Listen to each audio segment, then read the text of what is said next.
उघडा डोळे बघा नीट. चितळे बंधू, आपुलकीचं आणि चवीचं नातं 75 वर्षांचं.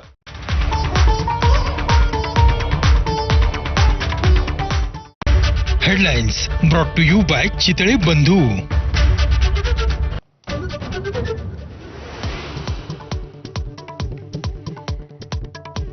एनआयए प्रमुख सदानंद दादे आज स्वतः पहलगाममध्ये जाऊन पाहणी करणार. एनआयए कडून सुरू आहे हल्ल्याचा तपास. पथक आज पुन्हा बैसरन खोऱ्यामध्ये जाणार.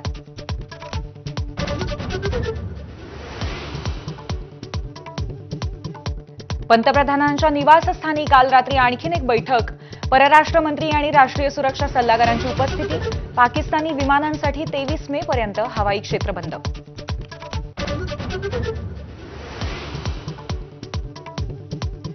भारताच्या आक्रमक पवित्र्यानंतर पाकिस्तानामध्ये घबराट.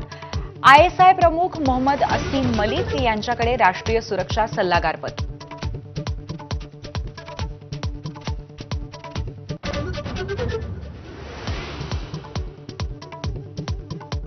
पहलगाम दहशतवादी हल्ल्याबाबत अमेरिकेचं भारताला खुलं समर्थन, तर हल्ल्याच्या तपासात पूर्ण सहकार्य करावं पाकिस्तानला आवाहन.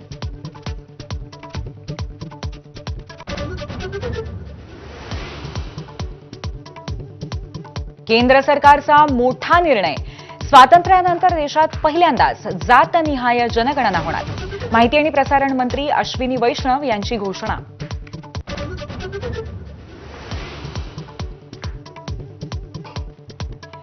सहासष्टाव्या महाराष्ट्र दिनानिमित्त राज्यभरामध्ये विविध कार्यक्रमांचं आयोजन. तर मुंबईतल्या हुतात्मा चौकात मुख्यमंत्र्यांकडून हुतात्म्यांना मानवंदना आणि शिवाजी पार्कवरती राज्यपालांच्या हस्ते ध्वजवंदन.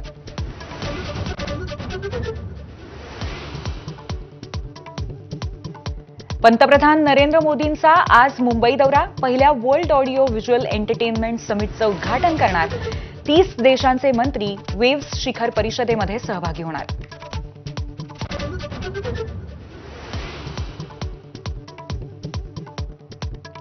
सरकार स्थापन झाल्यापासून 100 दिवसामध्ये अव्वल काम केलेल्या प्रशासकीय अधिकाऱ्यांची आज होणार घोषणा. सचिव, आयुक्त, जिल्हाधिकारी, पोलीस अधीक्षक आणि आयुक्त अशा 48 जणांचा होणार गौरव.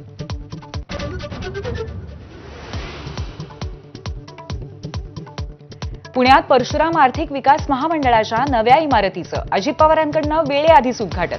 मेधा कुलकर्णींच्या तक्रारीनंतर अजितदादांकडनं पुन्हा लोकार्पण.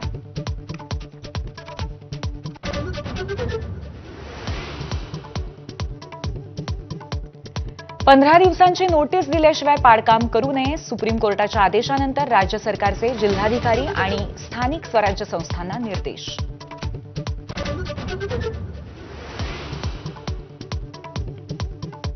मदर डेअरीनंतर आता अमूलनेही देशभरामध्ये दुधाचे दर वाढवले. अमूलच्या दुधामध्ये प्रति लिटर 2 रुपयांनी वाढ. आजपासून नवीन दर लागू.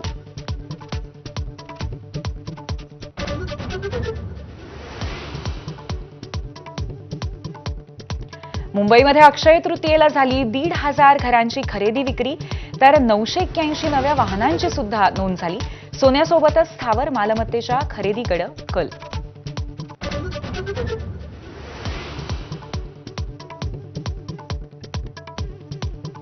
श्रेयस अय्यरची तुफानी खेळी आणि चहलच्या हॅट्रिकच्या जोरावरती पंजाबचा चेन्नईवरती 2 विकेट्सने शानदार विजय. प्ले ऑफच्या शर्यतीतनं सीएसके बाद.